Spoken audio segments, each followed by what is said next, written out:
Perkenalkan, nama saya Fernando Sinaulan dari Prodi Pendidikan Agama Kristen. Dalam hal ini, saya akan memberikan materi yang saya dapat tentang keperluan berteologi. Orang dewasa tidak akan belajar kalau misalnya hal itu tidak diperlukan atau tidak dibutuhkan. Bukan hanya orang dewasa, anak-anak pun tidak akan mempelajari sesuatu bila hal itu kurang diperlukan atau kurang dibutuhkan. Demikian juga kita akan belajar berteologi dengan baik atau kita tidak akan bisa beraktivitas berteologi dengan baik kalau kita tidak mengerti apa yang menjadi keperluan atau kebutuhan berteologi. Ada beberapa hal tentang keperluan berteologi. Dengan teologi atau berteologi, maka teologi tersebut memberi penjelasan tentang kekristenan. Jadi ada tuntutan Tuhan. Kita harus memberi pertanggungjawaban tentang iman kita, tentang ajaran kita, dan kita harus menyaksikan tentang kebenaran kepada orang lain. Bagaimana cara kita menjelaskan kepada orang lain tentang kekristenan dan tentang iman Kristen? Kita bisa mengutip ayat Alkitab, tetapi ayat-ayat Alkitab tersebut perlu dihubung-hubungkan menjadi sebuah susunan yang sistematis, kemudian korelatif, yang berkaitan dan juga teratur sistematis. Kemudian kebenaran Alkitab itu harus disampaikan sehingga bisa berguna untuk keperluan kita sehari-hari atau diaplikasikan dalam kehidupan kita sehari-hari. Jadi Alkitab atau kebenaran kitab itu harus disampaikan secara sistematis, secara korelatif, dan kemudian aplikatif.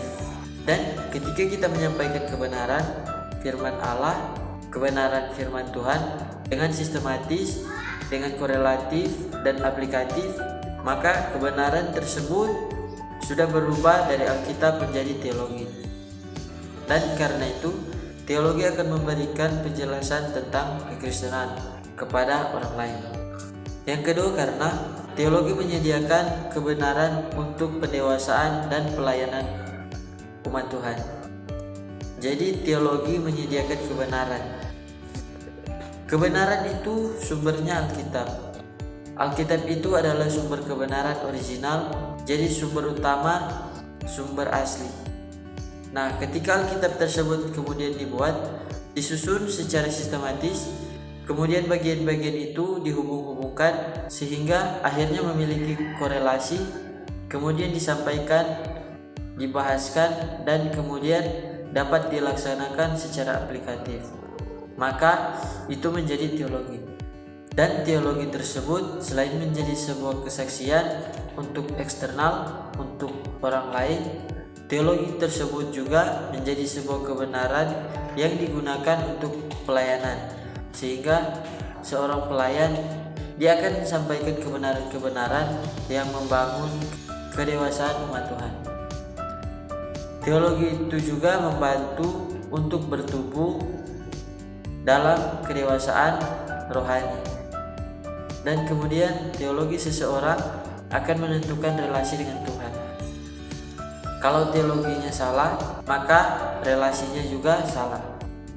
Kalau teologinya keliru, relasinya juga keliru. Kita bisa diberikan sedikit pemahaman tentang bagaimana teologi seseorang itu akan menentukan relasi orang tersebut dengan Tuhan. Kalau ada misalnya teologi yang membawa kita jauh dengan Tuhan, maka sudah dipastikan itu teologi yang salah. Kalau ada teologi yang membawa kita kurang menghormati Tuhan, maka itu juga adalah teologi yang keliru. Kalau ada teologi yang membuat kita justru lebih menarik diri, tidak lagi aktif melayani, itu teologi yang buruk.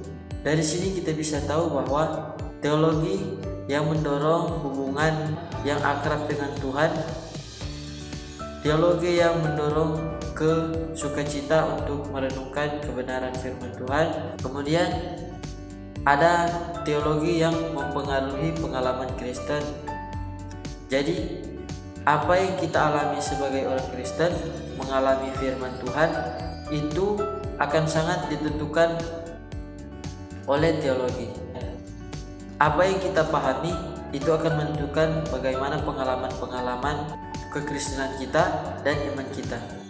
Mempercayai kebenaran, apa yang kita percayai itu akan menentukan apa yang akan kita alami.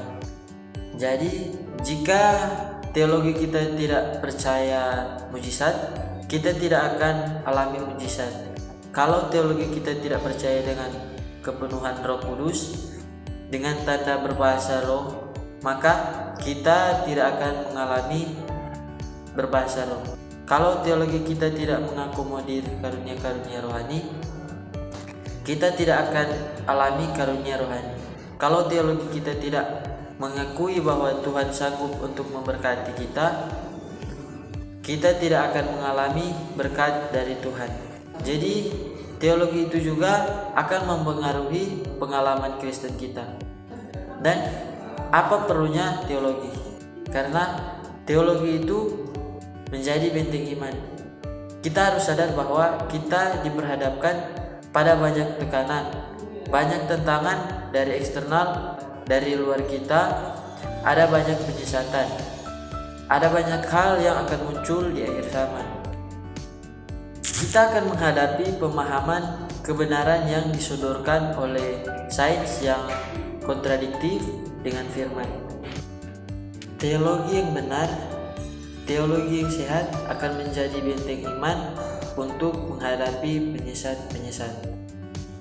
Maka kita akan berteologi dengan benar, sehingga manfaat-manfaat berteologi ini akan jadi berkat dalam kehidupan kita.